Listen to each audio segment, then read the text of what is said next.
Hello, welcome once again to Pale Blooms and Beyond. Thank you for joining us today. If you do like the programming you see here and the musicians and artists that I visit with, please be sure and hit the like button and also subscribe to the channel. Robin Bennett is an English singer and guitar player. He first came up on my radar in the band Goldrush. Robin, along with his brother Joe, formed the band in the early 2000s. 4 albums and a slew of singles would appear during the period 2002 to 2007. Prior to Goldrush, the brothers were part of the band Whispering Bob and would release a couple of albums at the advent of the new millennium. Robin also had a brief foray in the solo project Dusty Sound System and released an album in 2005. Next came the Dreaming Spires, again with Joe and a trio of albums and singles from 2012 to 2015, and a brand new album, Normal Town, out this coming October, actually, that's just around the corner. Robin and Joe are also in the award-winning Bennett Wilson Poole with a couple of albums in 2018 and 2023. Does that about cover it, Robin? Anything I left out? It is probably as well or better than I could have done it myself. Okay, thank you. All right. Are you ready to accept your award now? Thank you. All right. I mean, I'm going into retirement. Thank you very much. Okay, all right. All right. Well, take us back to the beginning. Where were you born? Well, I was born in London, next to Paddington Station. Is that right? Is that right? Okay. Is that where the Paddington Bear, is that where that comes from? Yeah. Okay. Yeah, now, well, the hospital next to the station is like quite a famous hospital. Apparently, it's where the royal family have their babies, and lots of normal people. Okay. There's now a brass statue. Last time I was there, I did take a picture of myself next to the brass statue of Paddington Bear that they put on the platform. Okay, there is a statue. Surrounded by tourists. It was only because it was sort of midnight that it was not surrounded by tourists. The Texas Embassy, are you aware of that in London? No. Yeah, it was where independence. Yeah, see, I learned something doing these. It's part of my history.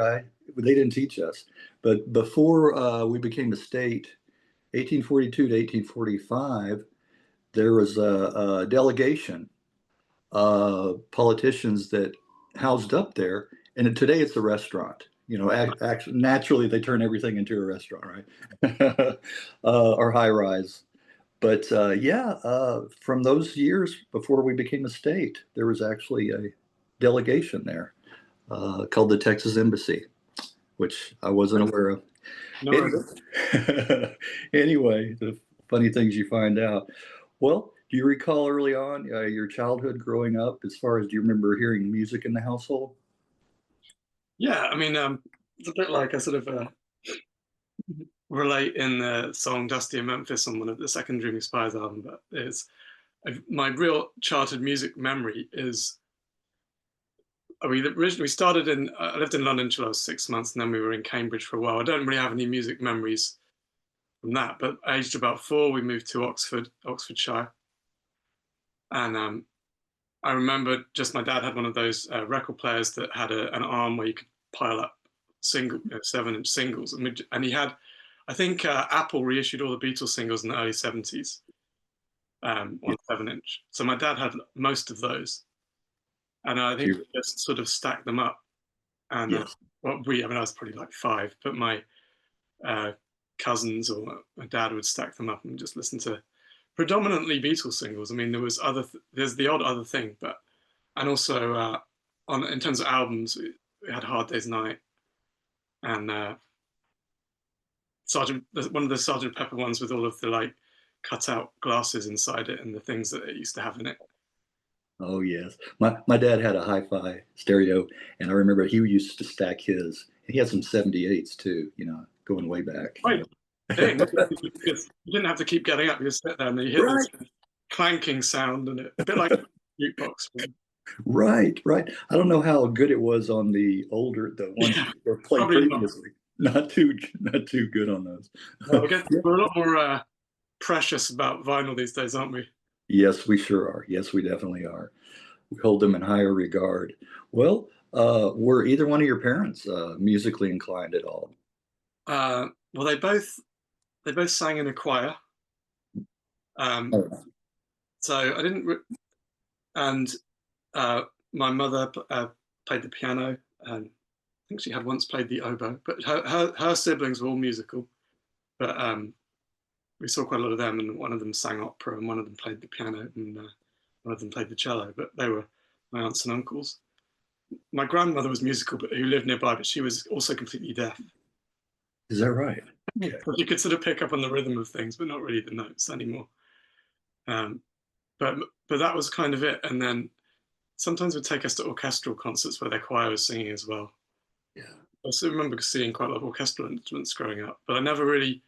I think I remember seeing my dad moved into more of a pop music choir, and I saw him singing some like Paul Simon, Graceland songs or something. And I remember, and they had bass and drums. I hadn't really seen that before. I was probably about 12 by that point, and then I think when I was about 14, he bought a electric guitar for himself, which I promptly like stole. Almost. You stole it from him. Yeah. Yeah, yeah. Well, that's where maybe that's where you get your voice is the genes from your parents. Well, perhaps. Yeah, There's yeah. definitely like a lot of singing. We'd all be singing a lot at home. At home. But he was the big music. My dad was the music fan. He loved pop music fan. I mean, he loved. He had various things that he loved. Obviously the Beatles, and we had a lot of Wings as well. And Is that right? Yeah, go ahead. Go ahead. it's all right. It's not even my dog. Oh, okay. What? You just have one dog? It's my friend's dog. Oh, okay. Your dog sitting? Yeah, we have one, a Labradoodle. Yeah, and I had to feed him and let him outside a little bit ago. Uh, well, yeah, how interesting. Yeah, you mentioned a couple of instruments I really like, the oboe and the cello. You know, Yeah. I like The to hear first them. instrument I actually learned was the flute. Oh, that was what my upcoming question. Okay, the flute. Okay, okay. Yeah. Kind kind of the ancestor of that was like the recorder, you know.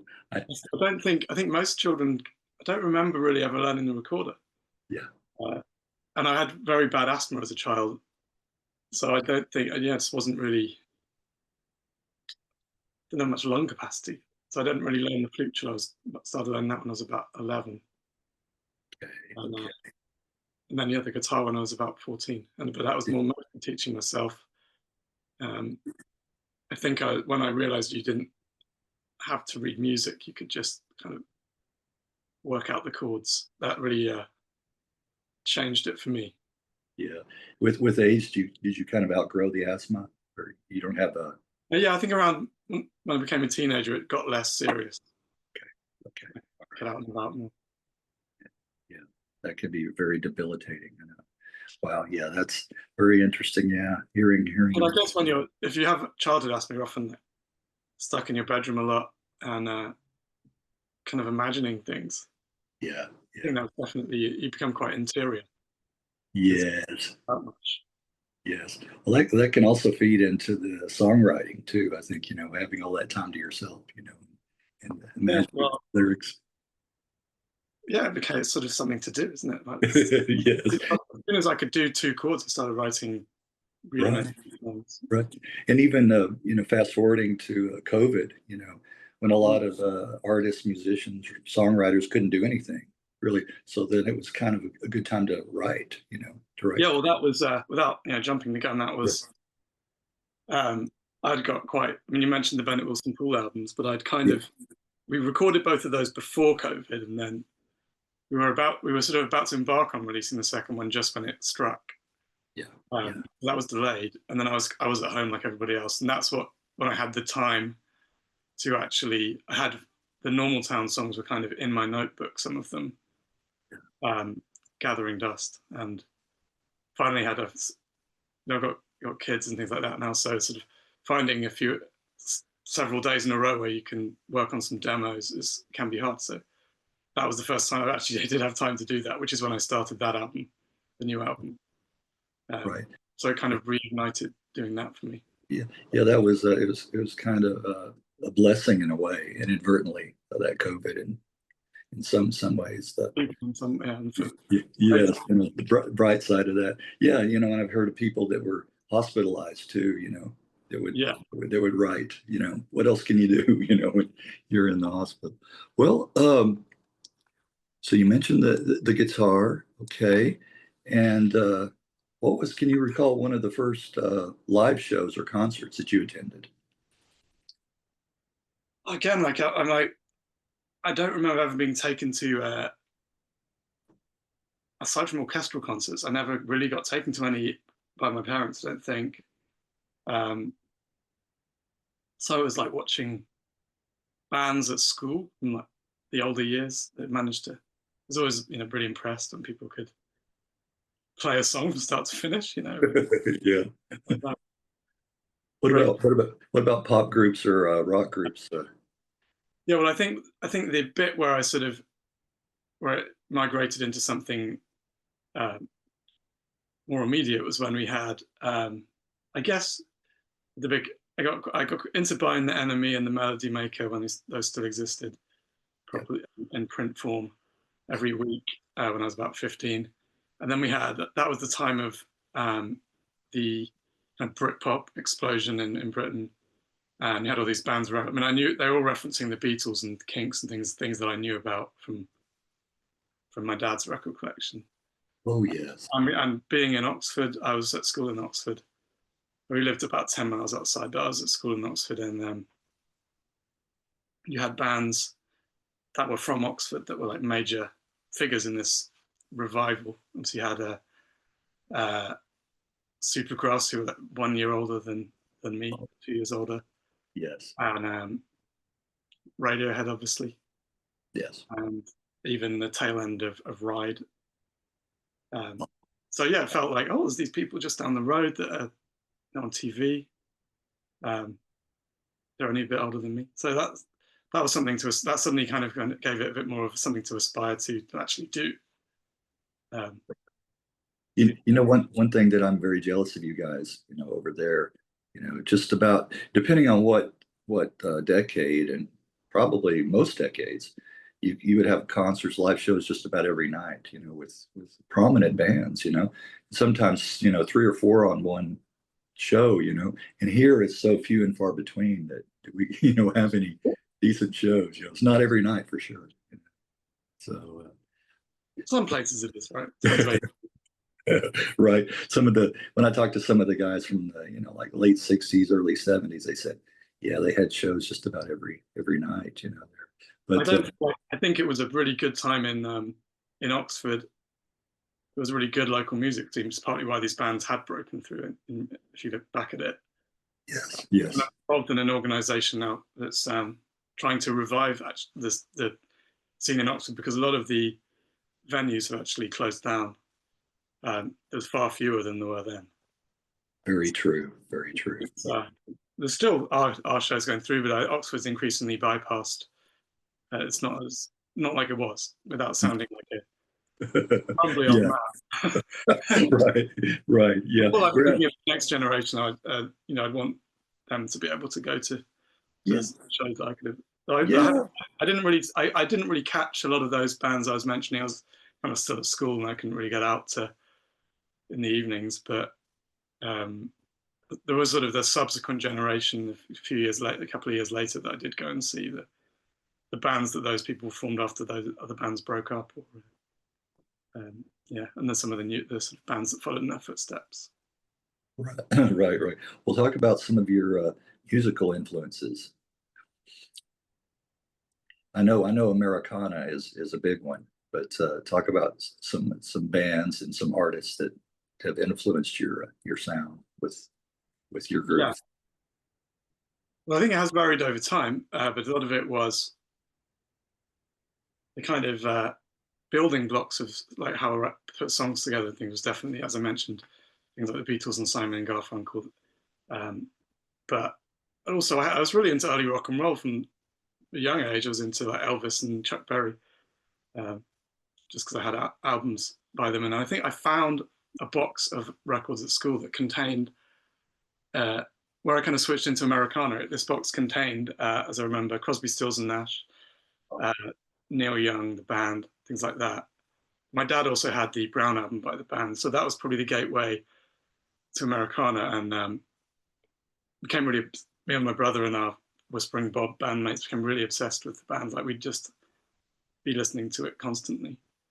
Um, and then we sort of discovered bands that were influenced by that, more contemporary bands like even there was Grand Drive that was Danny Wilson, who from Grand Drive, the guy I did Bennett Wilson Poole with, but we were a fan of Grand Drive, who was sort of emulating that sound as well.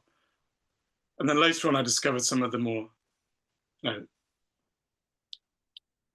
the other types of bands that kind of followed in the footsteps, like Big Star and Graham Parsons and things like that. But that was probably a bit later. Right. I was going to mention Graham Parsons. Yeah. And, I think I remember hearing about that when I was about 21. oh, okay. Okay. I'd had a bit more heartbreak in my life. Yeah. I also like the early, well, like most of Poco, you know. Yeah, I need to get into this. Oh, okay. Yeah. Yeah. Yeah. Yeah. Listen to some of the end. That's it. They got the good harmonies too, like Crosby, Stills, Nash. Well, let me ask you, how old, what's the age difference between you and your brother? 2.5 years. Okay. You senior or younger? I'm the oldest, but he used to tell people he was my older brother. Yeah. When I went to university briefly, he'd come visit me and he was still at school and he'd say he was my older brother. And the galling thing is that people would believe him. They would believe it. Okay. They did believe him. Yeah. Well, was there much of a rivalry growing up, or were you guys pretty tight, pretty close? Well, we used to share a bedroom when we were young, bunk bed. Yeah. Okay. Didn't yeah, I don't think there was a rivalry. As we had very different kind of lives growing up, but he was extremely sporty, and I was less so. But we were both musical, and I think at our school the music block was like the sort of refuge. You go and, I mean, Yeah. you could probably say now you could, if you told your teacher you had a music lesson, you could miss pretty much any lesson, which we both did sometimes. We couldn't face a physics lesson or something. He did learn a lot of it. He learned about 10 different instruments. Had this ability to pick up basically any instrument annoyingly fast. Yeah. So even now he can play like the trumpet, the viola, the piano, obviously, and the bass, but also God knows what else he can play. But Wow, he's he's very versatile. Yeah, yeah. Yeah, he's always in demand for different things. But it did mean whenever we tried, even from early on, we could kind of put together quite ambitious sort of sounds without any kind of external input. Yeah, yeah. You had your own two-man band right there. Yeah. And we both sang in choirs and things, so kind of, and being okay. As well, there was sort of harmony element was always something I noticed that a lot of bands don't really have, and yeah, it kind of went out of fashion, really. Yeah, seems to. Yeah, yeah. These bands had it, a lot of them, but then it's sort of, and obviously the 70s harmony, Laurel Canyon music, but then it's sort of. Right, it did. You're right. I wonder if some of it had to do with that prog, the progressive, because there wasn't a lot of harmony in that. Yeah, a lot of discordant kind of sounds too. And then I guess on the flip side, also punk wasn't really about harmony either. No, it wasn't. Yeah, no, it sure wasn't. When you say progressive, I think about our first band, Whispering Bob, and being named after Whispering Bob Harris, and who was, although he dated back to the 60s, he was very associated with prog. Yes. He produced one of the Yes albums, and the punks used to really hate Bob, probably unfairly. But yes. But yeah. Is that the Bob Harris? Is that the one that hosted Old Grey Whistle Test? That's right. He hosted it. I mean, he's got amazing musical pedigree. He hosted the Old Grey Whistle Test and then radio shows. He still has the BBC Radio Country show now. Oh, but yeah. The reason that, so he's known as Whispering Bob Harris because of his gruff. He's not officially known as that, but that's what everyone calls yes. him. I guess his sort of vocal style and on the old grey whistle test. And he actually, unbeknownst to us, he lived in the same village where we grew up. And when I was 19 or 20, I was working in this village convenience store, and this man used to come in. I didn't know who he was. He used to buy the same thing every Saturday, and I can work out. I said, "Who's this guy that comes in and buys 2 cans of like energy drinks on a Saturday evening?" And the reason was he had a radio show. He'd drive into London to the BBC and do his radio show starting at 11 or midnight, and it ran through till, I think it kept getting pushed back. So by the end, I think it was starting at 11, going to 2 a.m. So he needed to stay awake. Yeah. I didn't know who he was or anything about his radio show at that point. And someone just like, "That's Whispering Bob," and I thought it was just a funny name. Yeah. And I was probably a bit mortified when I realized that he probably wasn't going to play our music whilst we still had the name Whispering Bob. Though he did play he did play one song. To his credit, he said, "This is the band from whom I took my name." Oh, did he? Okay, so he's aware of that. Okay, He's aware of it, but it's funny because actually he's probably the most likely DJ to play our music because he was, he's a big Americana. Even then, we had an Americana kind of element to our sound, and that was very much his ballpark. Yeah, yeah. I remember. Do you remember Benny Hill, the comedy show? Yeah. Okay, he did an impression of Whispering Bob. It was hilarious. He looked just like him too. It was much. Yeah, yeah. I remember him doing that.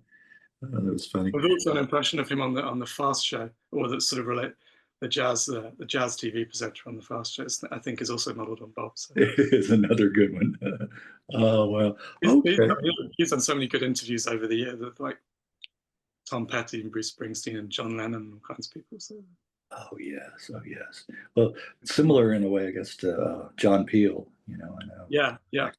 Well, we was just about in 1997. They had this thing called BBC Sound City in Oxford, which is kind of for me 30 years ago nearly, and that was pretty much every single pub in the city became a venue for a few weeks, and it was great. Even pre-Whispering Bob band was playing at that, and John Peel was there in Oxford, and so he was actually the first DJ that played Whispering Bob. Oh, was he? Okay. Yeah, we had a quite odd single that we put out, and he played it. I remember running upstairs when I heard it. That was towards the end of his DJing career, I expect. Yeah, I think it was on the tail end of it. Yeah, he would, over the years, he would champion quite a few bands. Yeah, help give them. And if you got played on his show, that was something. It really helped energize a lot of bands' careers. Yes, for sure. Helped. And radio is a huge thing. It's sort of hard to imagine now. It's a huge thing then, and I still remember in the recording songs, like new songs, like if Supergrass, someone's playing a new song at a gig and it's going to be broadcast on Radio 1, and I would record the broadcast on like cassette. So that just seems so funky doing things now, doesn't it? But that's what we did. That's what. Yeah, I did. Radio was the heart. You're right. I did the same thing over here. There was a show we had back in the '80s called Rock and Roll Alternative. Not the most creative name, but anyway, for Dallas it was, I guess. And a guy would play Sunday nights.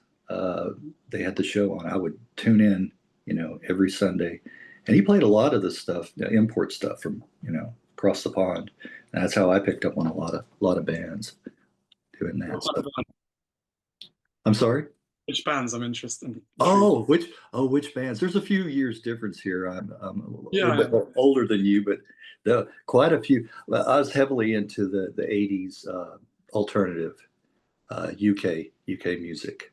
A lot of the post-punk music that came out, and I heard a lot on there. The Cure, Joy Division, Susie and the Banshees, Echo, that kind of stuff. The Chameleons. Are you familiar with them?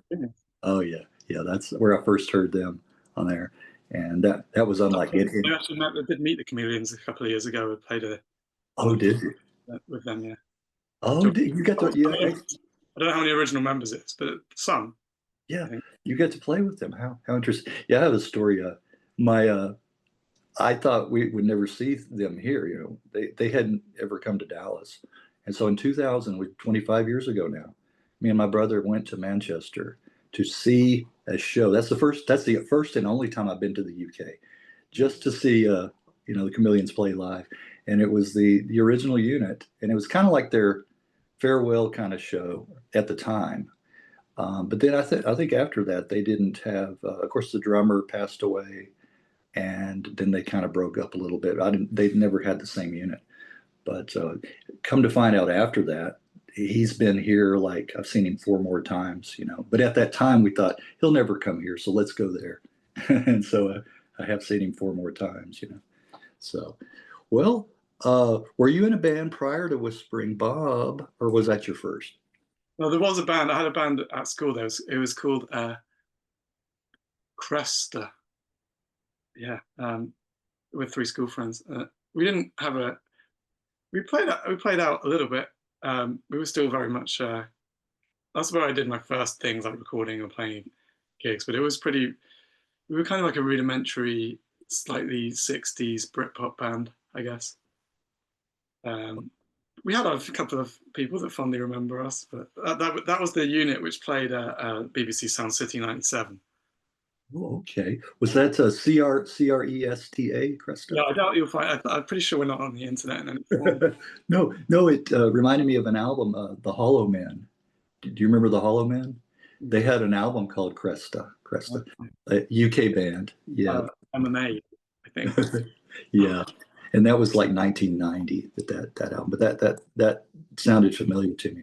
Okay, okay. So no recordings or anything like. Well, then Whispering Bob, you and Yeah. your brother, and who else was in the band? Uh, the rest of the lineup evolved over time. It was, I just found a photo actually. I was just trying to totally separate somebody, trying to find some archive photos from something we used to do, and I was looking through some old photos, and I found this picture of Whispering Bob Harris introducing Whispering Bob the band at Yeah. in 1998. My brother and I started a truck festival, a music festival Okay. in the village where we grew up, which still actually going to this day. And now it's quite big, but we don't run it. But in 1999, there's this photo of Bob Harris introducing us on stage, which is very cool of him to do.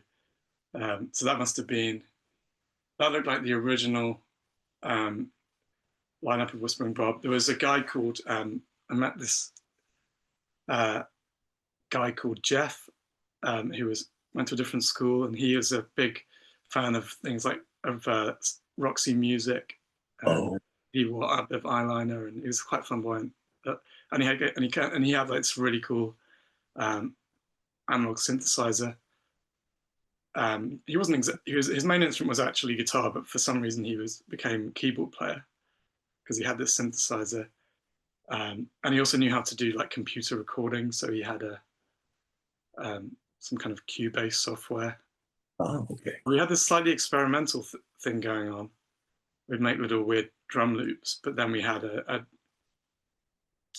friend of mine on drums who went on to become a journalist, and another friend who could play slide guitar, so we had slide guitar. Oh, okay. Other than just playing an electric guitar with a slide. But we always had that element of, which obviously gave it immediately kind of a widescreen vibe at times. Yes. In fact, the song that Bob played was the one that actually had a lead flute line. Because I think Jeff played the flute on that one. He also played the flute. The definition of multi-instrumentalist. Yeah, yeah, they're all very good musicians, but I think over time, the original drummer Tom and Simon, the guitarist, drifted off, and another guy for a while played guitar, and then I was working in a wine merchant called Oppins, and the van driver was a guy called, well, he just went by the letter G actually, but his name was Graham, and he played the drums, so he was recruited to play drums. and this young kid who lived in the next village who was like Stevie Ray Vaughan, Oh, phenomenal guitarist, one of your local. yeah. Yes. Uh, yeah, I mean, I'd never heard of Stevie Ray Vaughan, but he was really into blues and could play like, and Hendrix. He was a massive Hendrix fan. But Oh, yeah. he still can play anything on the guitar. So he became the guitarist. He was still at school. He was like 16, I think, when he joined, or 17. And that became the lineup that then we were sort of playing the material that we'd written before, but now like more competently. I think the first release was done with the old lineup, but we became like, when these guys joined, we actually became a good live band. Oh, okay. People started to voluntarily come to the gigs. You didn't have to coerce them. Beg them to come. Right. Oh, so that must What? have been that lineup probably came together in 2000. Okay. Around then, I could be getting around 2000, 2001, and we started doing playing in London a bit and being picked up by people getting interested in getting involved in the band and working with us. Okay. And Okay. I think then, as someone said, in fact, we by this point I think we had recorded. Oh, we did do a as well as the album you mentioned, which is called Another Fine Mess, which is it's decent, I think. And we did a single. There was one of the things about the Oxford music scene is this singles club that was called Shifty Disco. It was CD singles, and that was, which seems a very archaic idea now, doesn't it? Yeah. Yeah. They did a monthly CD singles club in a generic cardboard sleeve, and they had some good bands on it. I mean, they had things like Mark Gardner from Ride released a single, and The Unbelievable Truth, which was Oh, a yeah. band fronted by Tom York's brother, and things like that were coming out on it. And so our first single came out on that and got some airplay. Um, Wow. and that, yeah, so then people, I think after that, we got picked up by a manager and a radio plugger and things like that. And eventually we found our way to an A&R guy. We had already set up our own record label called Truck Records, which was, Okay. Okay. we had a truck themed, we were into trucks. That's where that came from. I think Okay. I thought it was kind of a counterculture thing to like our crumb or something, keep on trucking. Yeah. Yeah. Well, actually, the stage at Truck Festival in those days was a truck. Oh, was it? Yeah.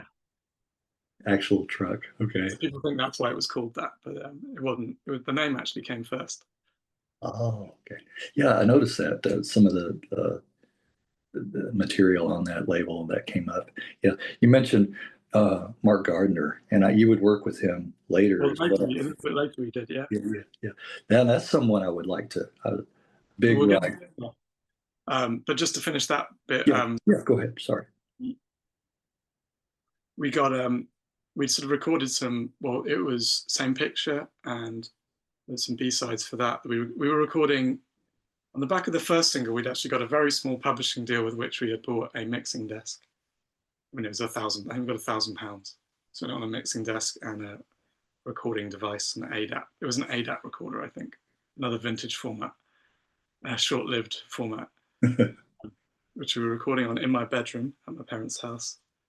And but these recordings we were getting attracting interest, and we got a guy that was a press agent. So I know this A&R guy. I think he'll like you. And that was John Niven, who actually became an author shortly afterwards. Wrote some great books about the music industry, fictionalized accounts. His first novel was called Kill Your Friends, which was about a psychotic A&R man. It's a comedic novel, but quite fairly obscene, it's fair to say. It's compared to Irvin Welsh sometimes, that sort of gung-ho style. But anyway, at that time he was still an A&R man himself, and perhaps somewhat living up to his own caricature. One of his tips was, look, guys, you need to change your name. You can't be named after a radio DJ. So we like made a big list, and that's when Goldrush was on our list. So we went, okay, we'll be Goldrush now.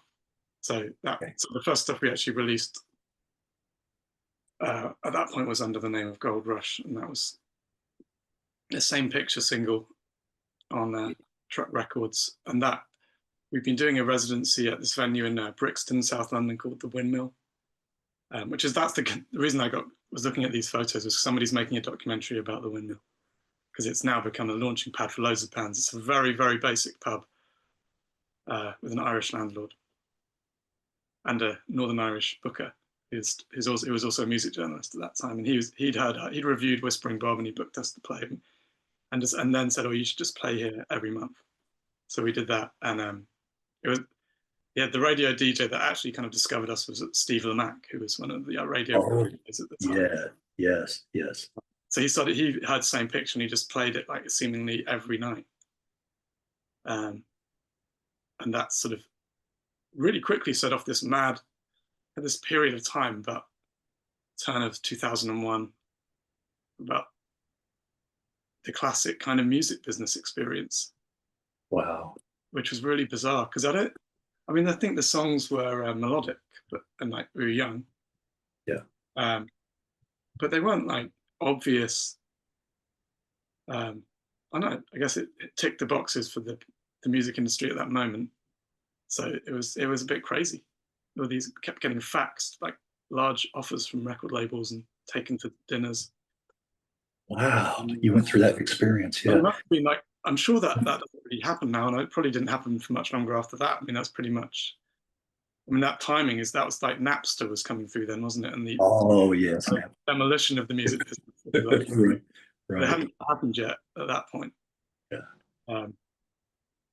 But we sort of, John Niven we were very beguiled by him, because he was a massive. His first novel that came out was actually about the band. It was called.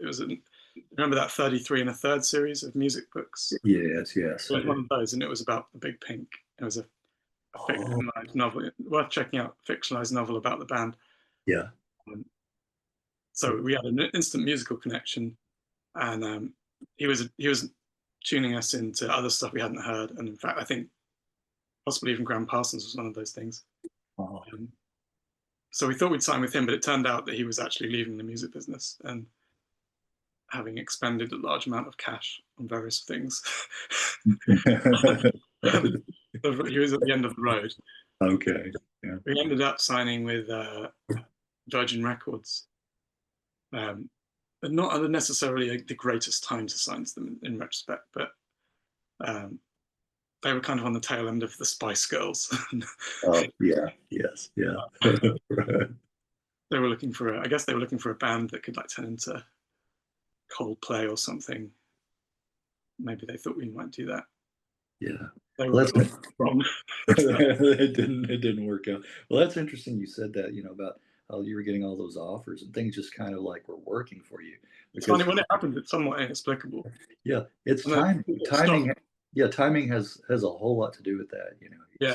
You come around your sound, and at that time was in, and a lot of bands that I talk to and musicians, they having to knock on doors forever, taking the demo tape around and things like that, and never get any responses, or finally get one, and then other bands it's kind of it's a little bit easier, seems like. Well, we were very kind of driven and committed, and we like believed in. Yeah. Well, we were very focused on it, but also we were kind of all over the place as well. I mean, we were ranged between like 20. Well, the drummer was a little bit older, but other than I think he was 25, but the rest of us were between 21 and 17, so not old. And but I mean, that's probably part of. I'm sure, like, I imagine the executives are going like, these guys are playing like Crosby, Stills and Nash, and they're like teenagers. How did this happen? Yeah, right. Which I can see now, and looking at it. Looking back on it, yeah. Yeah, I'm sure if I saw a band of 18-year-olds doing that now, I'd be like, wow, that's amazing. Yeah. So, and we did. And during that year, we recorded at all of the great studios in London and around. Often, I think we were kind of overwhelmed with it. I mean, we'd been recording in my bedroom, and we were really into. You remember that band Gomez? Yes. Oh, yes. It was really rootsy and like experimental, and recording at home basically. I think they polished it up in a studio afterwards a bit, but they were basically recording in their house. Oh, okay, um, right. with kind of getting interesting sounds. And that was kind of what we wanted to do, really. I also went to a show at Oxford Brookes University, another venue which had a 1,000 capacity venue that no longer exists either. Um, but I saw this very sort of influential show that happened there was the Mercury Rev Deserter songs, Oh, is that or the Flaming Lips as opener. Flaming Lips? Right. I think it's actually, looking back, I mean, it's a brave band that has the Flaming Lips as opener, isn't it? Oh, it is. It would be.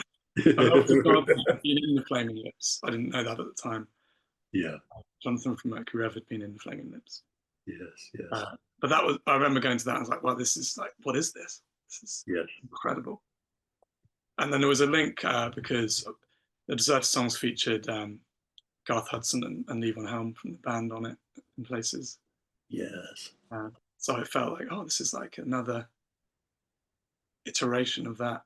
Right. Right. Yeah. And that was definitely Yeah. a big influence on me, that gig and Right. those albums, the soft Speaking of and, speaking of Flaming Lips, I love the Yoshimi Battles, the Pink Robots. Yeah, that album. yeah, well, one of the radio plug we were working with was also working with the Flaming Lips and Mercury Rev. Yeah. Because I think, I mean, my vocal style, not through any type of imitation, it just naturally was in not the same ballpark, but a sort of similar ballpark. And I think that so some of the people like them also liked us. And we ended up in 2001, we ended up actually opening for the Flaming Lips. Did you? Okay. Okay. And that was just, they were playing the material from Yoshimi at that time. They hadn't actually been released. They were playing Do You, I mean, I remember going to the first sound check, they're hearing, in fact, before it came out, our radio plug came into the studio. We were mixing our album at the Townhouse studio, which is now apartments. There you go. Phil Collins recorded In the Air Tonight. Oh, right. Yeah. Anyway, but he came in and played us Do You Realize on the big, huge studio speakers. Oh, what a beautiful song. Beautiful song. Yeah, amazing song. It's the kind of, it was probably a bad thing to do, actually, because it probably made you want to like scrap everything you were working on And start over.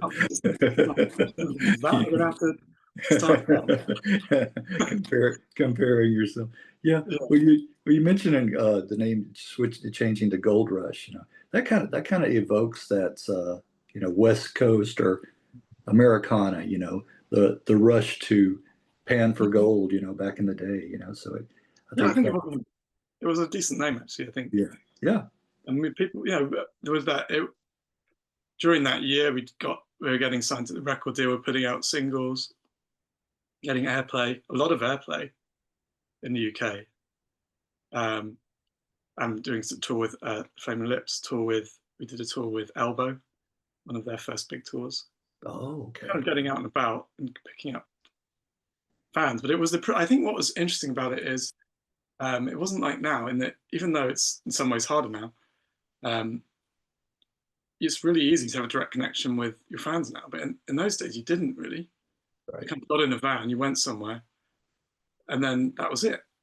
You didn't have a website, or like, I think that Virgin Records had some kind of website, and it was a real novelty that there was a website. It's so different to now, and you didn't have your own mailing list or anything like that, really.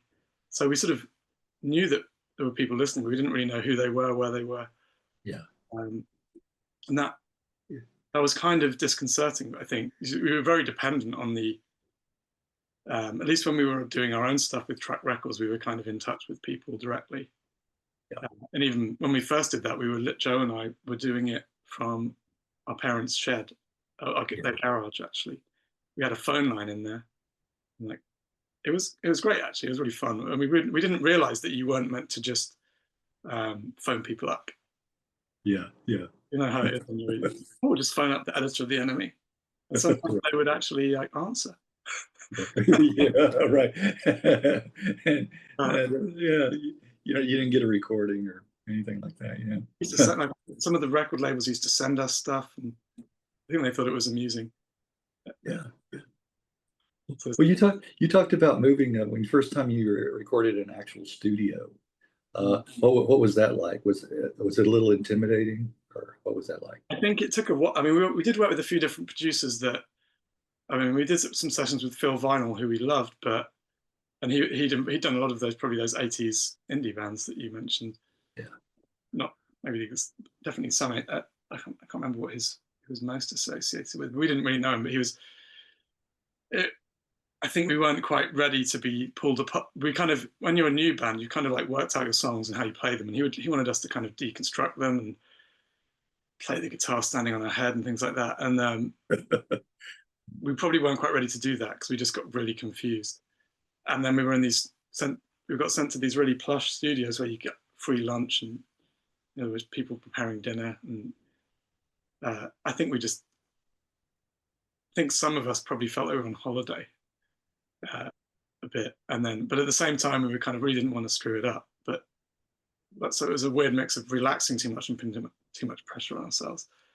We did that a couple of times with different producers. So we did one with Dave Eringer, who's the Manic Street Preachers producer.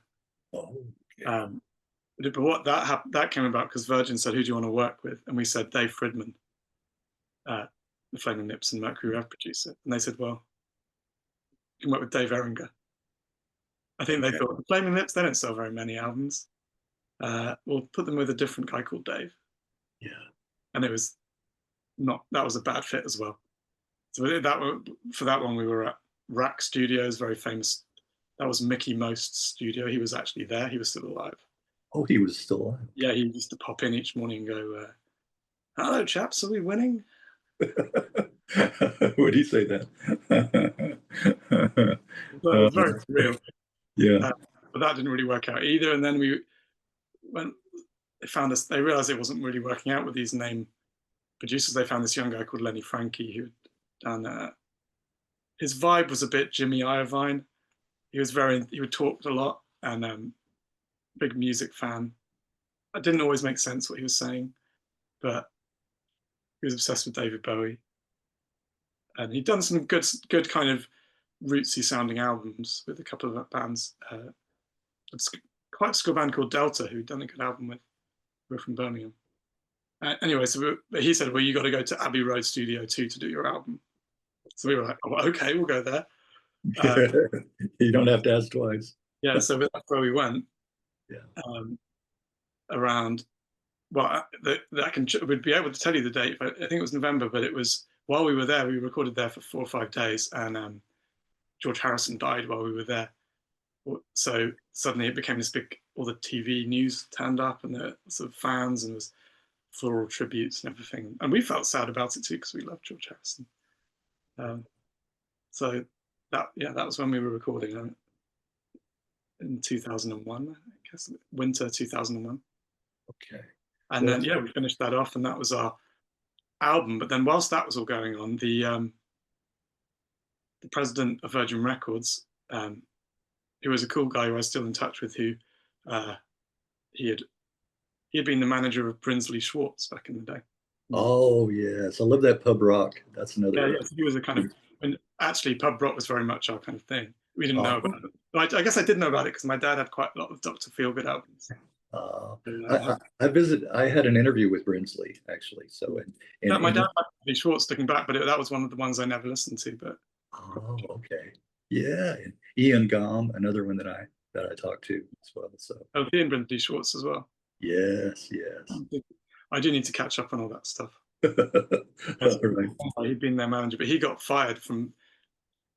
We thought we were quite safe because he was president of Virgin Europe, but he got fired, and so did our A&R guy. So suddenly we'd completed our album, and we literally didn't even have anybody's number at the label.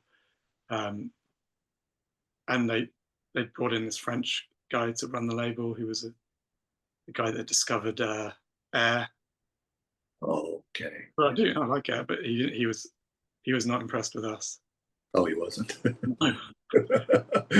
Wonder what he was looking for. Yeah. I don't know. I mean, he didn't say, "Okay, guys, see you later." We were allowed to continue, but I don't think they fancied us at all, and possibly sabotaged our release.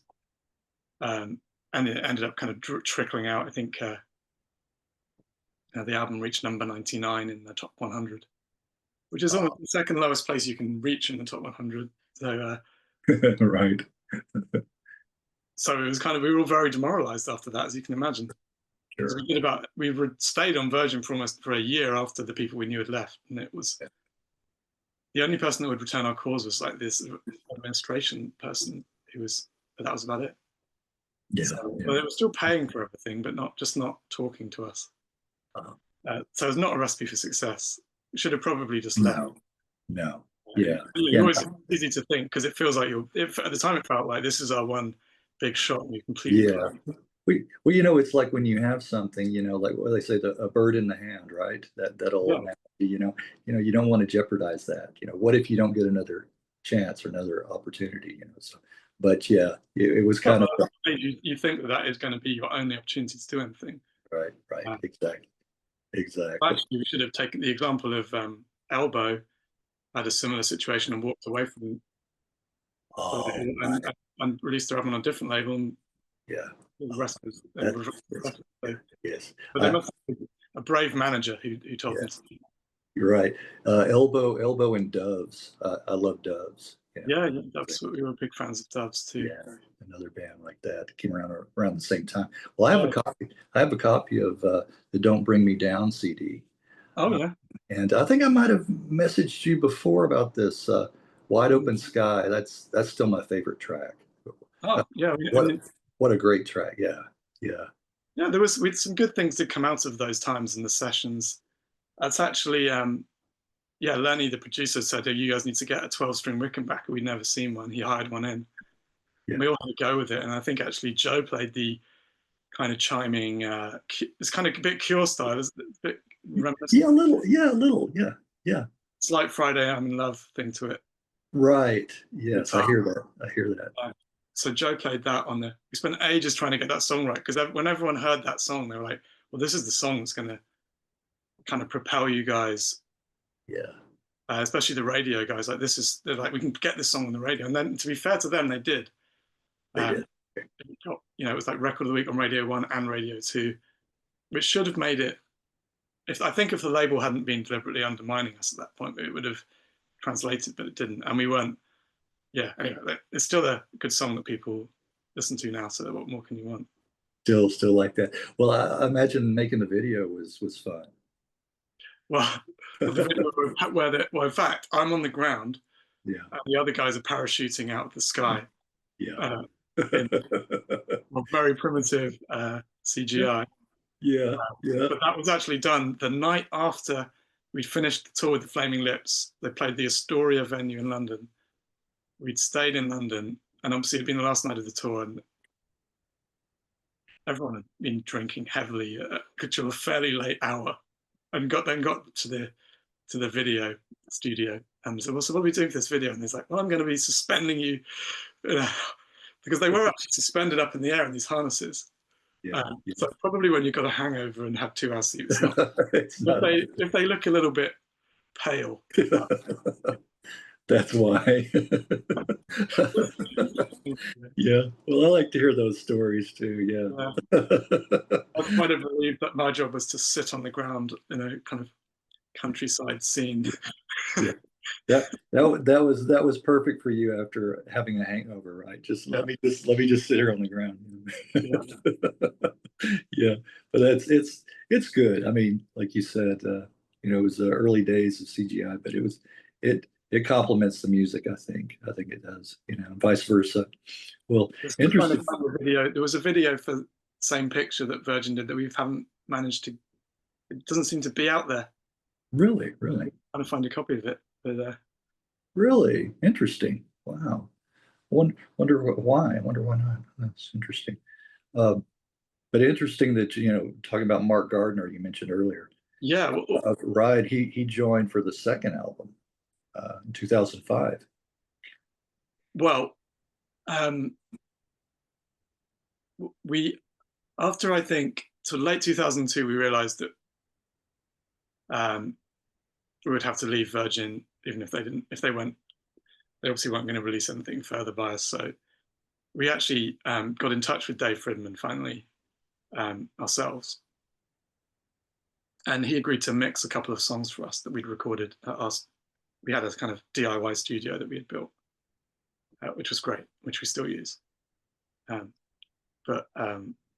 we sent him, we re-recorded a song, Let You Down, from the first album, and another song called Counting Song.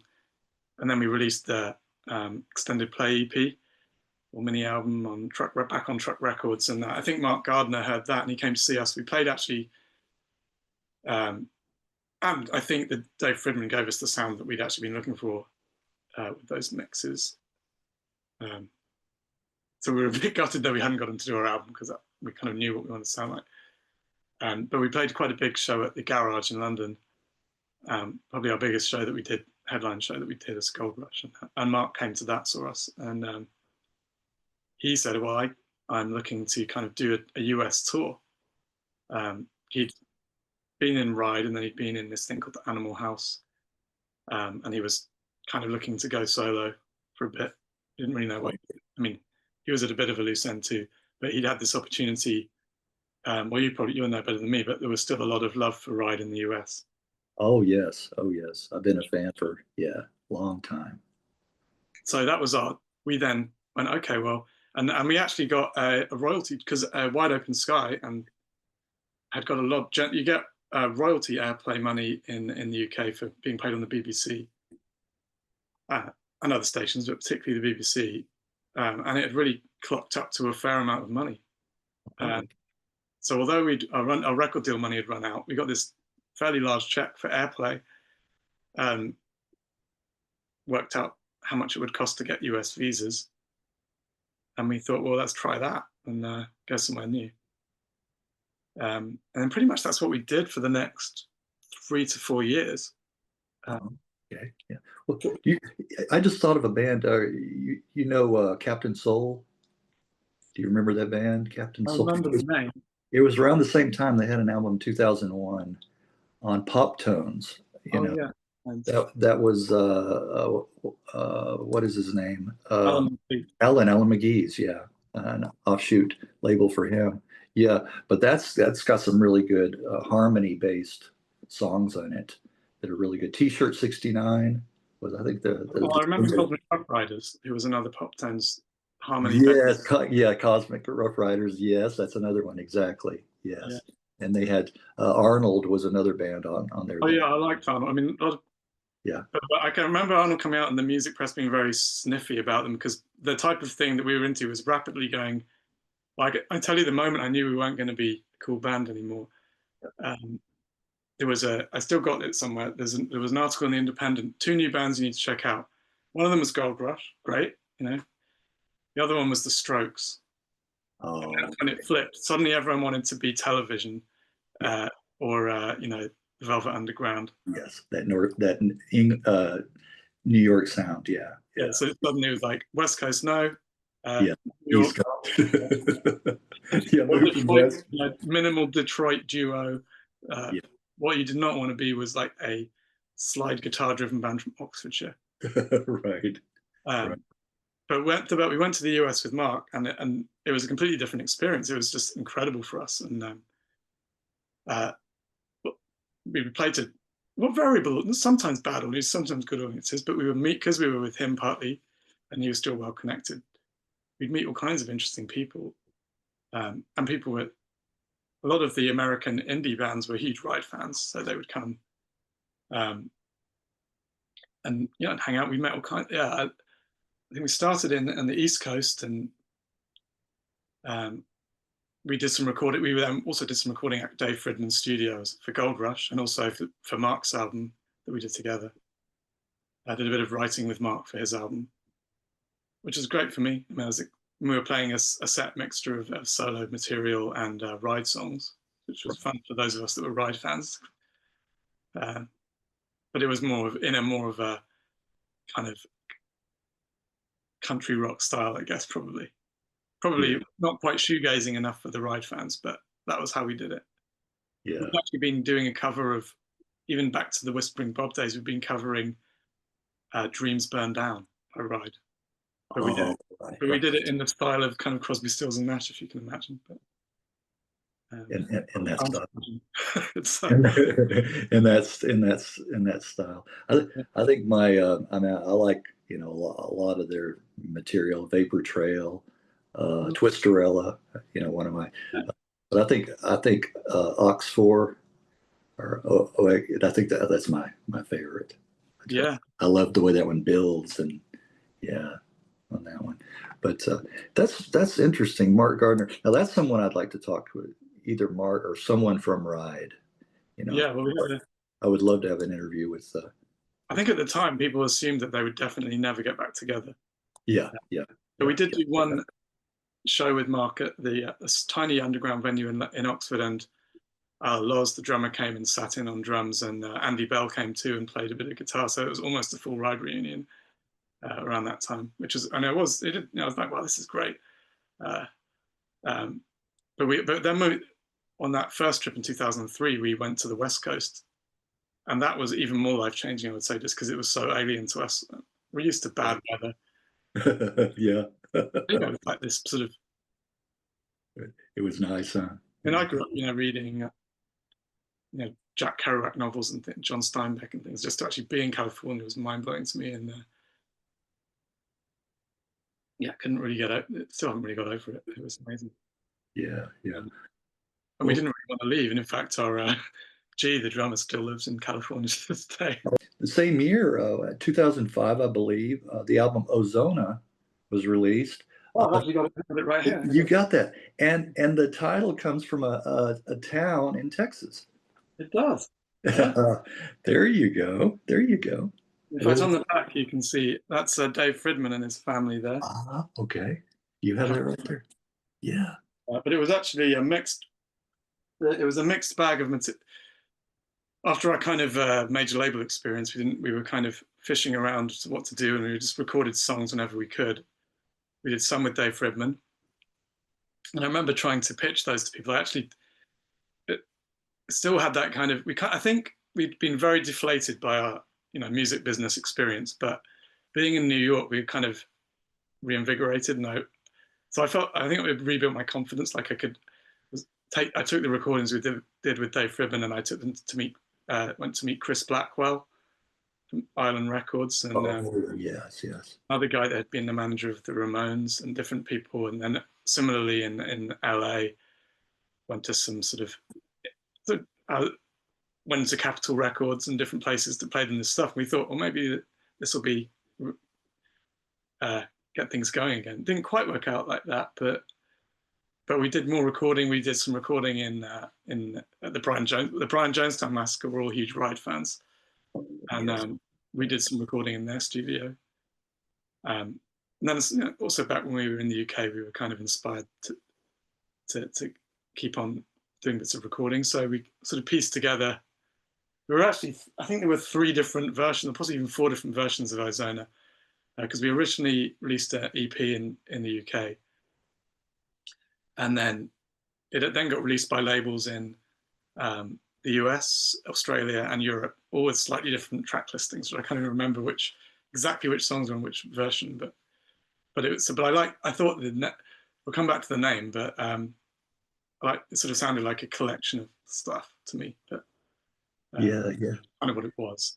So it's everything from a couple of Dave Fridman tracks to a couple from the Brian Jonestown studio, and some from a studio in London, some from our. Okay.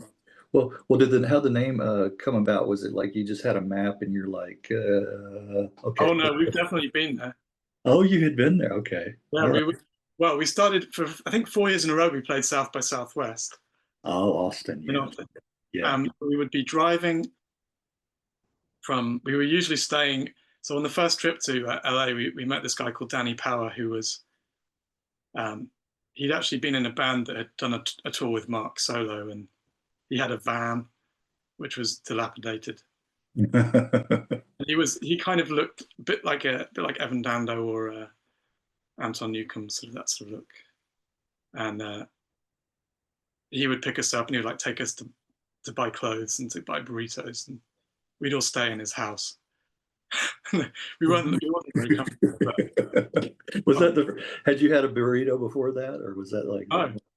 never. Okay. It wasn't like now. You couldn't get Mexican food in Europe Yeah. everywhere now, but you couldn't get it then. Yeah. Yeah. Back then. Yes, Yeah. loved. We were like, this is, Yeah. and anyway, we had to drive from LA to Austin in this van. Oh, I mean, it wasn't the most.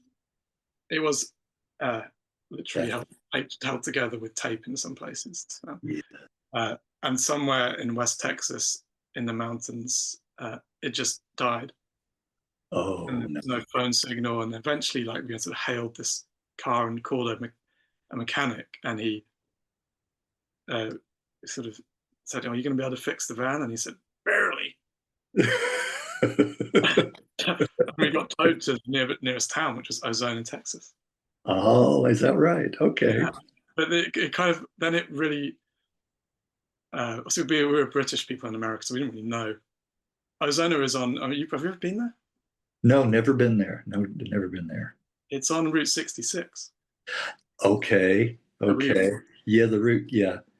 Yes. so, Me, yeah. Me and a friend back in '82, we drove from here to LA and took Route 66. We drove the route. Yeah. yeah, because I guess we were on probably the freeway, which Yeah. was, which had replaced that as the main route, I guess. But there was a hotel, and well, we'd established that it would be at least overnight before we could get the van going. And we went to the hotel, and obviously everyone was bored, and thought, well, we'll go. Is there a bar here? And the only thing that there was a hunting lodge. It was called the Hunting Lodge or something. Okay. And everyone in there was like, you can imagine it was like cowboy hats, and Yeah, like a one horse it town. was pretty late already. It was probably already about 11 p.m. Yeah. We sort of had a few shots of whiskey, and Did you? yeah, we were getting many looks. Yeah. At that time, we kind of really bought into the kind of Laurel Canyon dress style. We were wearing kind of flowery Yeah. shirts and sort of Right. cute heels and things like that. Right. But I think we were like,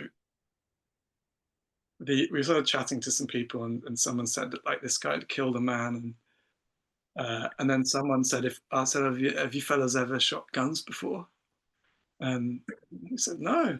And anyway, somehow the decision was made that we would be taken to shoot guns by the local bar.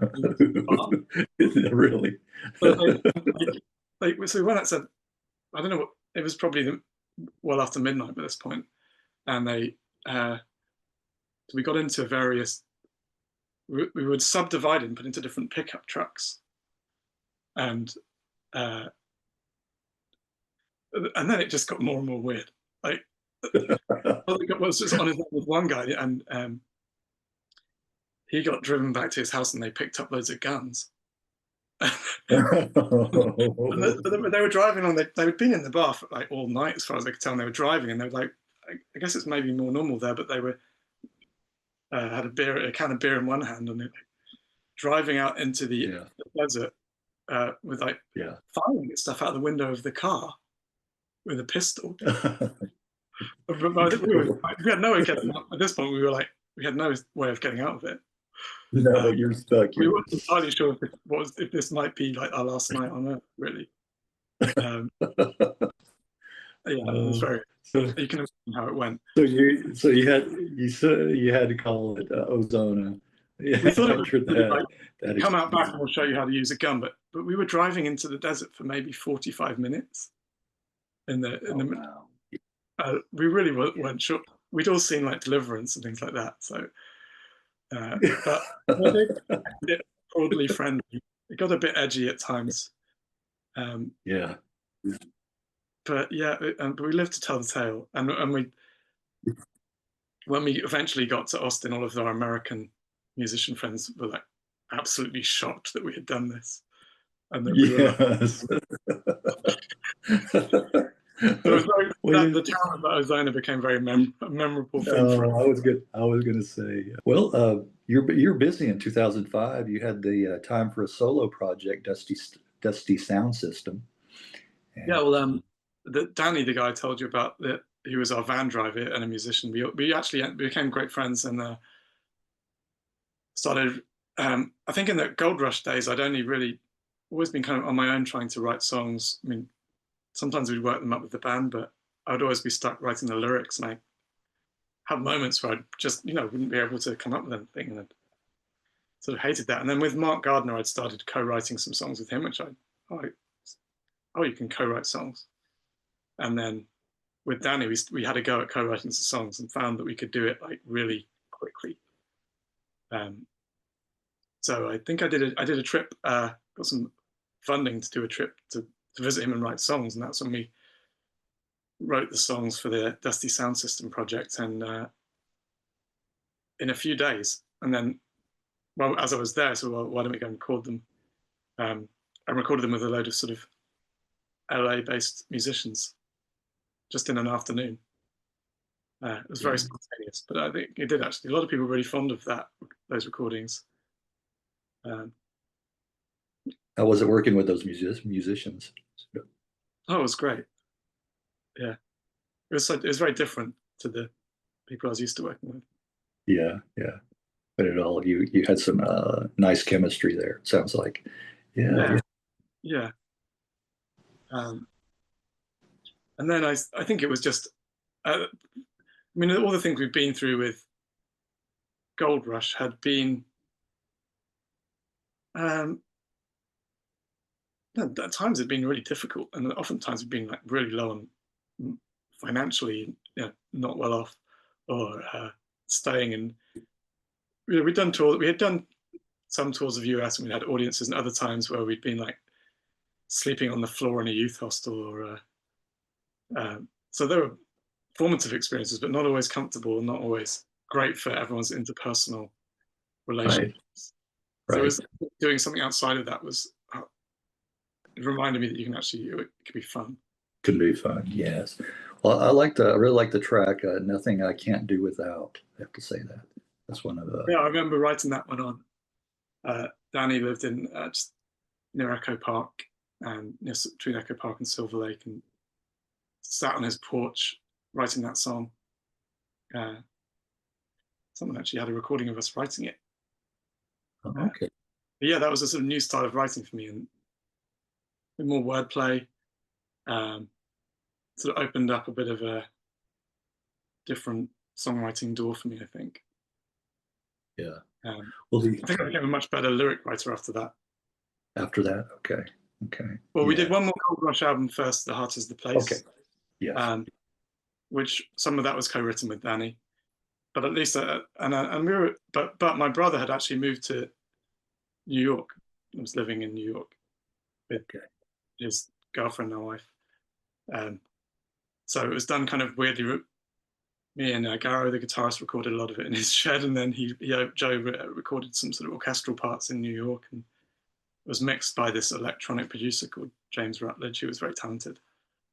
And that came out well, and we had some good. We did some good stuff in Europe with that, and we toured Germany quite a bit. Toured with Nada Surf, a great band. Do you know Nada Oh Surf? yeah, yeah.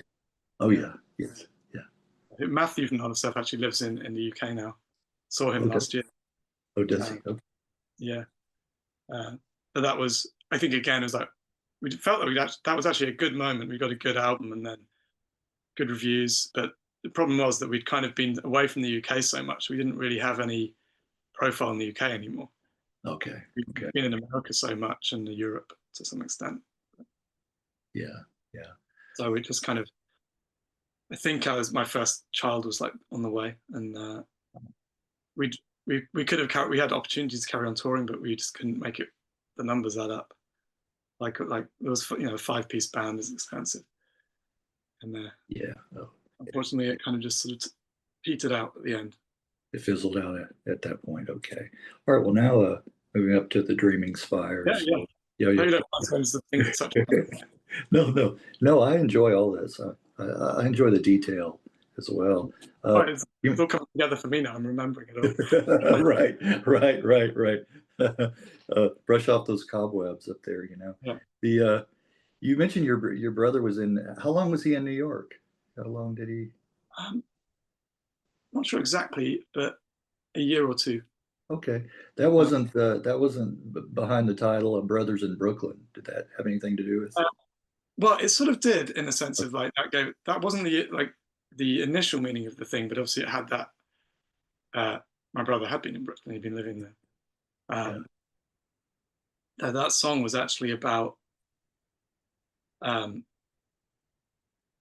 so a lot of the stuff in the early Dreaming, probably the first two Dreaming Spires albums, a lot of it was quite meta, if you like. It was kind of about it was processing what happened to us in Goldrush, a lot of it, Oh, okay. and sort of think the experiences that we'd had. And that one was actually about songwriting. Danny had come to meet me in Brooklyn, and written, we'd completed some of the songs for the last Goldrush album at 7 in the morning, which is a very early time to be songwriting. Yes, it is. Yeah, so, I'm surprised you could do that. yeah, You could manage. Yeah. Well, yeah, that's interesting. Yeah, because you know, the Dream Inspires, which I referenced television personalities, which it had nothing to do with. That's on the album, and then also Strength of Strings. That track. Um, there was a. Are you familiar with This Mortal Coil? oh, Had a track that Strength of Strings on one of their albums as well, but it's not the same name. no, I hadn't been aware of that um, Yeah, at the time. yeah. No, but the strength of strings was a song that we'd had that Danny and I and Garrow from Goldrush had written during the Goldrush time.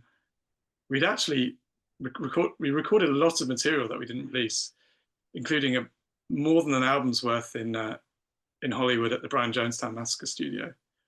That was very kind of baroque, Yeah, yeah.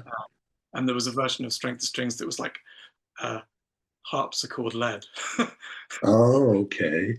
If Oh, you that can. would be nice. That would be nice. Are any plans to re-release Well, or I kind of release? like in that it would be a shame if it. I'm not even sure if there was a good artistic reason why it never came out, or it just didn't. Um, Probably the better looking records are probably a bit annoyed because we spent quite a bit of time and money recording this stuff, but Yeah. for some reason we decided it wasn't the thing to put out. Okay. But yes, there was quite a lot of songs like that. But that one we recut. So actually, uh, the Dreaming Spire, I'd sort of the Dusty Sound System project had evolved into a live thing in the UK with different people because the songs were quite straightforward. Different people would come and play, and we wouldn't rehearse.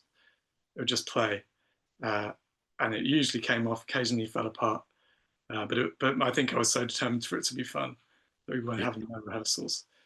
Different people joining in, so that was the first time like Danny Wilson played with me doing Dusty Oh, Sound System, and also Loz from Ride was yeah. around Oxford, and we were doing some things together. And he played drums for Dusty Sound System quite often, or sometimes guitar.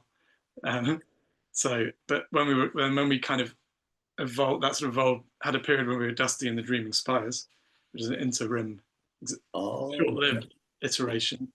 yeah. And my brother joined, and then it sort of became a band.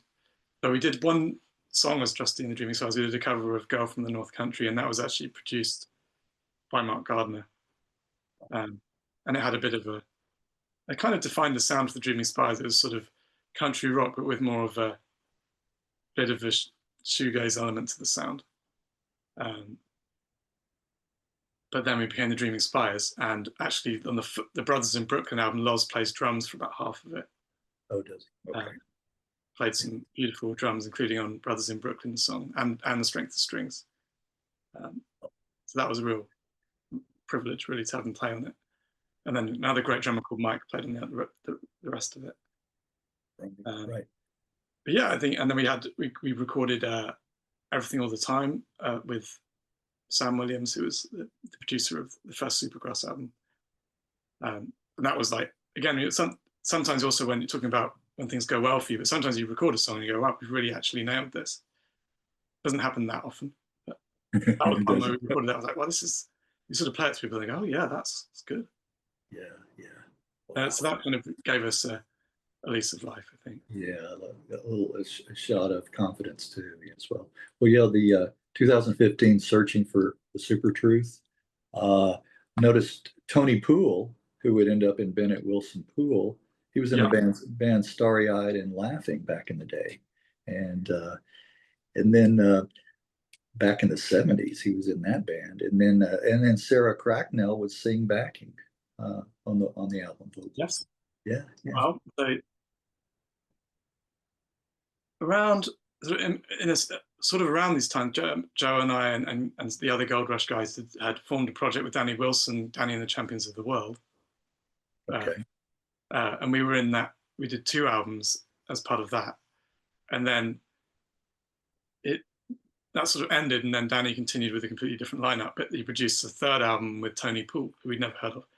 But then we met Tony after that.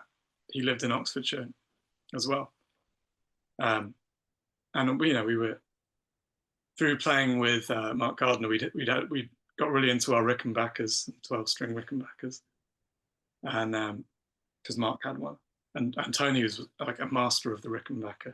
He plays it. I think Roger McGuinn said Tony was the best Rickenbacker player he'd ever seen, is which is that pretty high praise, isn't it?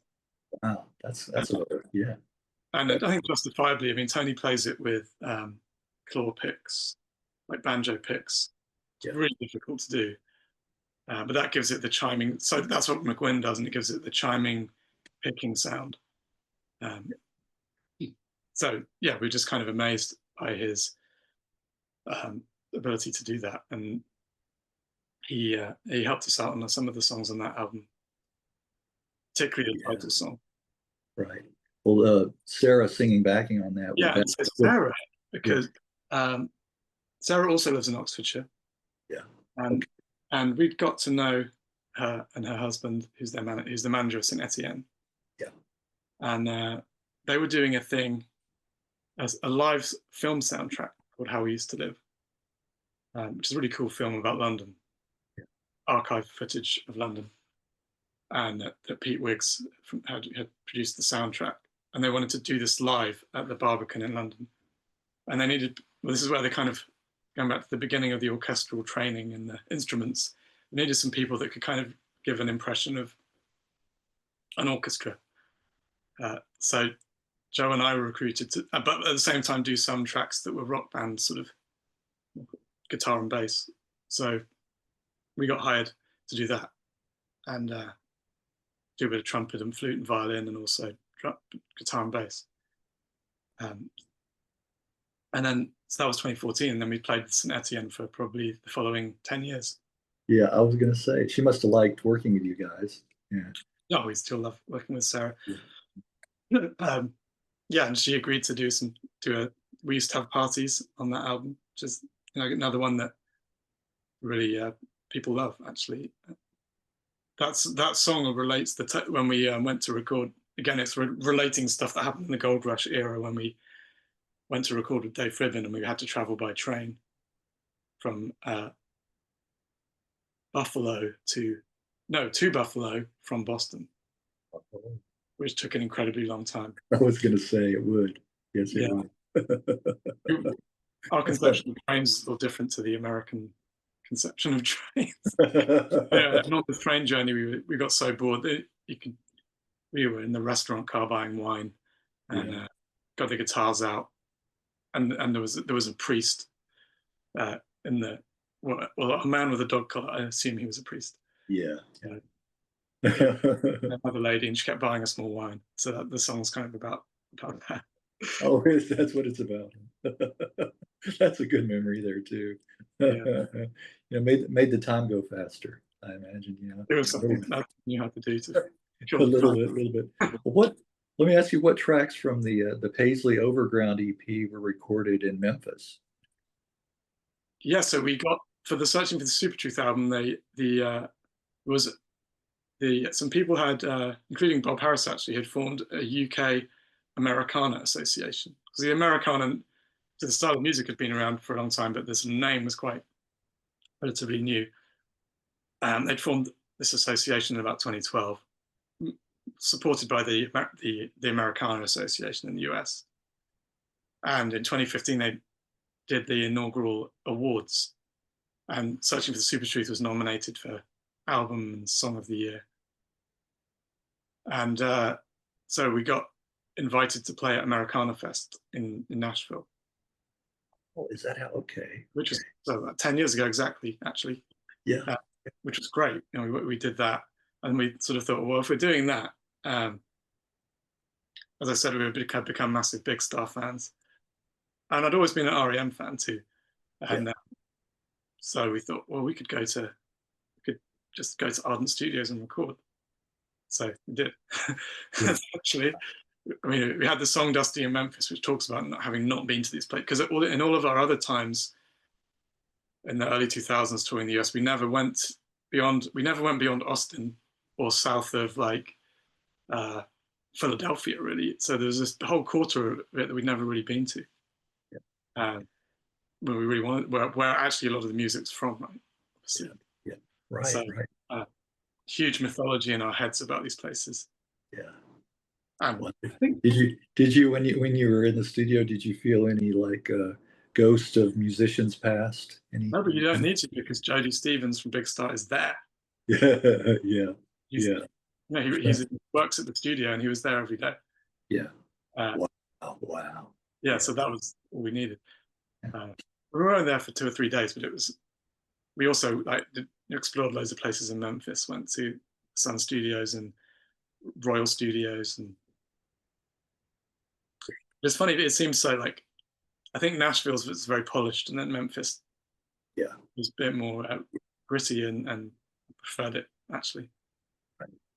More down to earth, more earthy. Then I think Nashville is a big metropolitan city, so it's a little bit. We were talking to some kids that we met on the street in Memphis, and then we said why we were there, and they said, is Memphis known for music? They're asking. They're asking you. You didn't have a chance to go to Graceland, did you? We ran out of time. We were outside. We didn't go in. We did go. We went on we did do a little tour of the guy that drives you around in a Cadillac. Oh, okay. Right around Memphis. We didn't have time to actually go in. Then we were going to New Orleans afterwards to my friend Danny, who I'd written songs with. He was from New Orleans, and he'd kind of fallen on very hard times and had to move back there, and was not in the best shape. So we'd gone to look for him.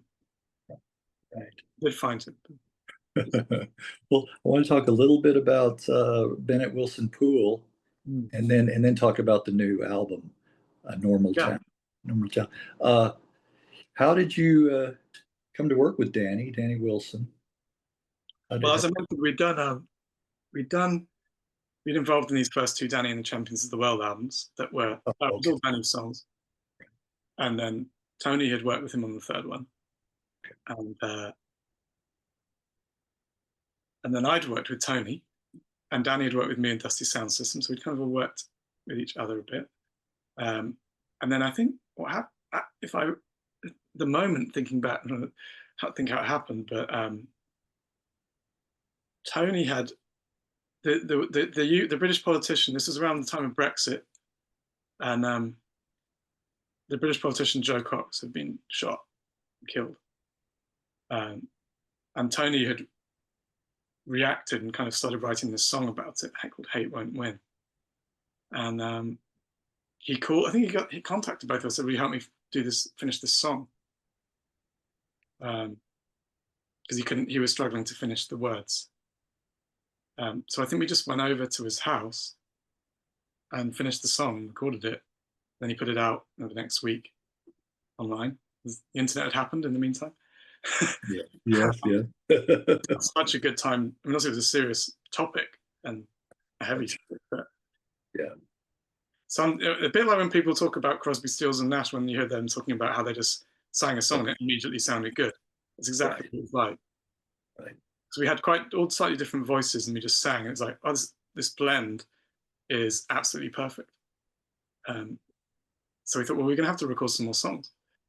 And I had a few in my notebook, and but it was again, it was one of those moments where everything was just working out really smoothly. I mean, Tony was a great producer, so he could finish. We literally went back a while later for for a day or two, and Danny and I and Tony just laid down songs, even finishing them on the spot, or we'd like have lunch and finish them over lunch, which he doesn't normally. You're sweating over something for months or years, Yeah. but Right. sometimes it's just like it feels like synchronicity or something. I think it's just I was going to wow, say, that's what it was like. yeah. Or songs that I had that just play them and then they'd join in and fact, well, this sounds brilliant. Yeah. Yeah. And so the whole thing was incredibly quick. Tony did all the other instruments. Um, so there was no kind of agonizing over anything. And we'd probably been around long enough at that point, Danny and I, we weren't going to tell him to turn the snare drum up or anything like that. We were like, you do that, that's fine. You know what you're doing. Which is one of the better things about being older, is you realize that some of these things, I mean, with the Goldrush days when we were in the big studios, everyone would be, when you're young, like you go in and go, can you turn up my instrument? Can you turn up the drum? The drummer goes, can you turn up the snare drum? And the bass player goes, can you turn up the bass? And Yeah. be the kind of big muddle. Right. But when you're a bit older, you realize you just get somebody that knows how to do it. Yeah. Right. Right. Yeah. Yeah. I think part of it too, like you said, is mellowing out, and the ego kind of takes more of a backseat than, when you're young. Yeah. So Right. so much respect for Yeah. Tony. I mean, he, as you say, he'd had this whole career. He was basically a contemporary of Big Star, same era, same Right. kind of thing, really, and the pub rock era too. He was part of the pub rock era. Yes, he was. Yes, he was.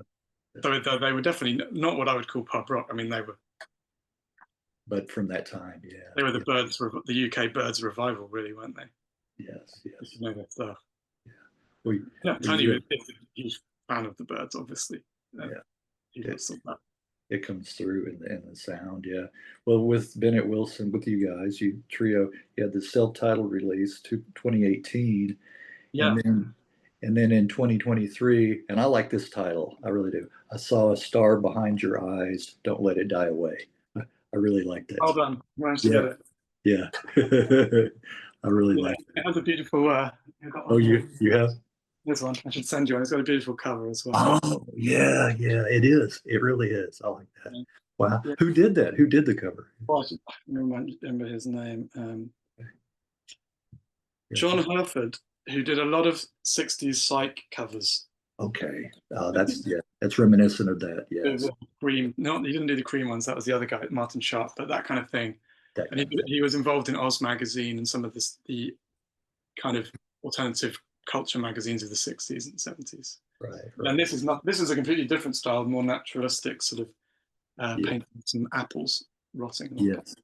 I'm not sure what they are. Crab apples. Yes. But the songs for that, a lot of them were written by me and Danny. And when we were touring with the first, we managed to do, I think we did like 100+ gigs in the first year. Because Tony hadn't really played out at all for years. And the gigs were always really joyful, whether they were trio gigs or full. So Joe joined in to play in the live band, and we had a drummer called Finn. So we even did a TV appearance and quite a few different things. Played in Germany and Spain a bit. So it was going really well. And we'd get back after shows to stay at my house, and Danny and I would write songs, 3 a.m. And similarly, we'd known each other a long time. We never actually written songs together, but we were able to write really easily together. And some of the best songs I think we've done. But then, unfortunately, again, we recorded the songs really quickly. Yeah. And Tony made them sound great. But then we had the pandemic, as you mentioned. Right. Well, one track I want to mention in particular, I Want to Love You, but I Can't Right Now. Yeah. How appropriate for where the U.S. is right now. I mean, that was a few years ago, but anyway, I know it was written at the time, kind of, about the U.S. as well, because there's that imagery in the videos, a Statue of Liberty. Yeah. But especially now, I can understand that sentiment. Yes. Well, I suppose it was probably written in the first Trump administration. But Okay. I think the kind of, I think the song title actually started as a joke. I think like a sort of boy band song title, but then like Danny did the first verse, which was kind of reeling off the American. We were pigeonholed as Americana, but partly because we all love American culture, and he was listing off the things that he loved, and then I think he said to me, "Oh, can you help me with some more words for the?" And I sort of did the second verse, sort of talking about the Constitution and Bobby Kennedy, not the current Bobby Kennedy. No, no, no. I won't get into too much Let's American. not talk about It was, him. I was thinking obviously about Bobby Kennedy Sr. Yeah, yeah. Uh, and then verse 3, I kind of tried to reference Simon and Garfunkel and Walt Whitman, I think. Right, Yeah. right, right. Yeah, so we had fun doing that song, and that became a real live. We started playing that one before the pandemic when we were playing live, and that was a big song for us as well. But then we just had to stop, which was a shame. Yeah, yeah. And so we did eventually manage to release the album, but kind of the moment had passed, unfortunately. Right, the momentum and everything. Yeah. That's unfortunate. Yeah, and it happened for so many musicians. I mean, everybody basically. That was doing that. Well, are you guys still active, or is that a closed? I wouldn't. We're not active. I mean, I still see them, and Tony's done the mastering for our new album. I've done some vocals on the Tony Champs album, but we're not. No, we're not. No, no thoughts of going back and. Never know. And we all went. We all turned up at a Gene Clark tribute earlier this year, and we ended up playing a cover of 8 Miles High. Actually, Yeah, yeah. that was a brief reunion. You never know. You never know with anything, do you? No. Speaking of Gene Clark, Gene Clark, I love With the Birds, but have you heard any of his solo material? Oh yeah, yeah. Oh, I love that. I think I like that even better than the Birds. Yeah, I think. I really like that. Yeah, a few of their solo material probably eclipses the Birds. I think so. That very underrated as a solo artist too. Well, now let's get back to Normal Town. Made it to the present day. Yeah, I moved to the present. I watched the video. I like that. Which And one? I think for Normal Town. Oh, for Normal Town, yeah. Yeah. And I think a lot of people around the world even can relate to that because I think it hits them where they're at. I think. Yeah. Well, it's extremely specific, but as a result, very general. I think. Yes, right, exactly. And I think having done the first two Dreaming Spires album, which are sort of processing, going around all these places I've read about in books, and but this was more about back to a reality of where I grew up and the local town. And well, you asked for the Dreaming Spires name, so Oxford with the colleges. There's a famous poem that talks about the Dreaming Spires of Oxford. Okay. It's meant to be how evocative and pretty this place is. Because if you look at Oxford from up on the hill, you see all the colleges have their own chapels and towers, and there's a lot of. It's all a protected. You're not allowed to build tall buildings in Oxford in case you block the view. Oh, all right. There's no tall buildings really, apart from the medieval buildings. So people talk about that, and it's also referenced in Ichiku Park by the Small Faces. Oh, okay. Yes, I like that. Spires. Yes. I think it's a visit to Oxford. Yes. So, which is a great song. Anyway, but where we grew up, we didn't grow up in Oxford, and we were around this town called Didcot. That it's a railway town, had a power station. I mean, it's like the Simpsons town. Right. Yeah, which is that's because of the Simpsons, isn't it? It's like this is every town. Yes. And there was an academic study in 2017 going which town in the UK most represents the attitudes and statistics of the UK, and they came up with Didcot as being the town that did. So I sort of thought that really pricked my interest. I thought it's got to be a song in this.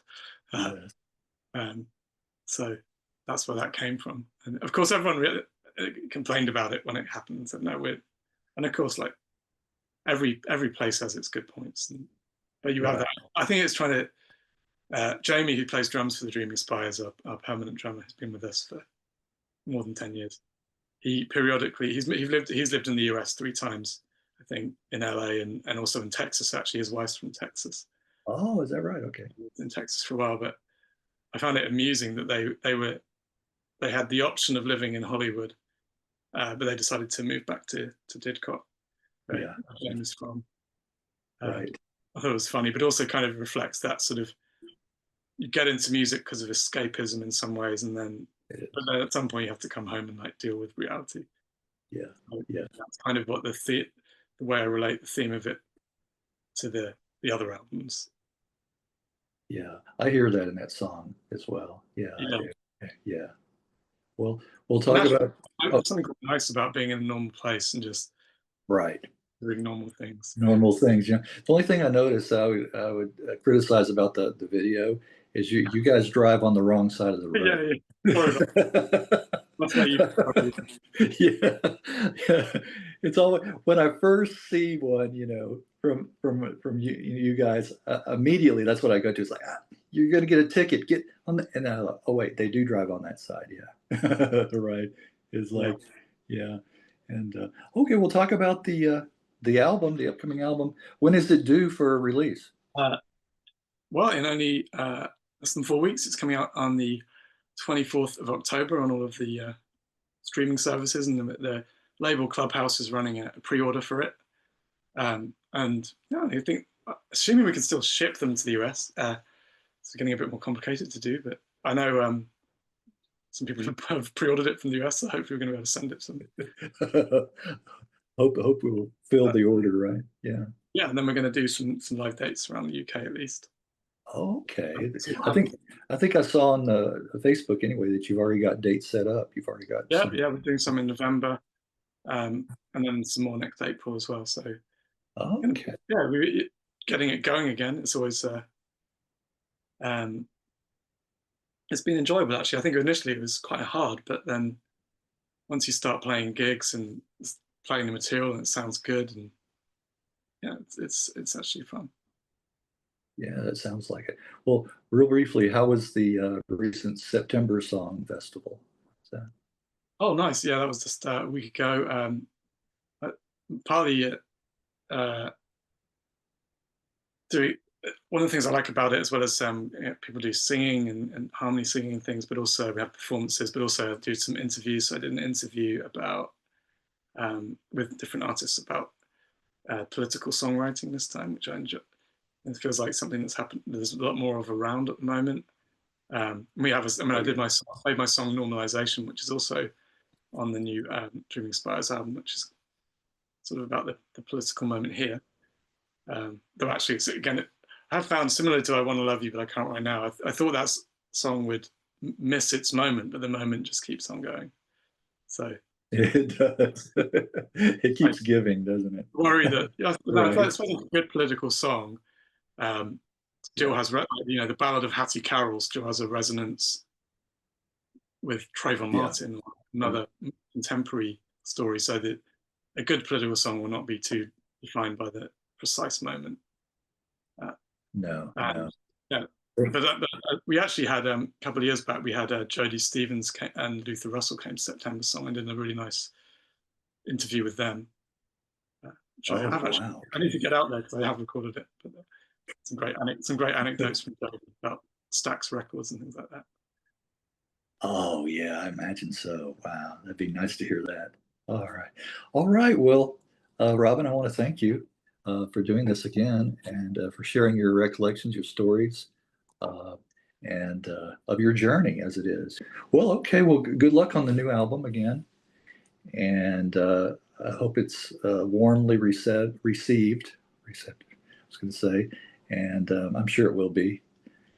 And then, do you guys still have a lot of tracks in the vaults that you may release later, or you know? Uh, I think if the interest is there, we will get around to putting them out. Okay, Yeah, you'll be the first to know.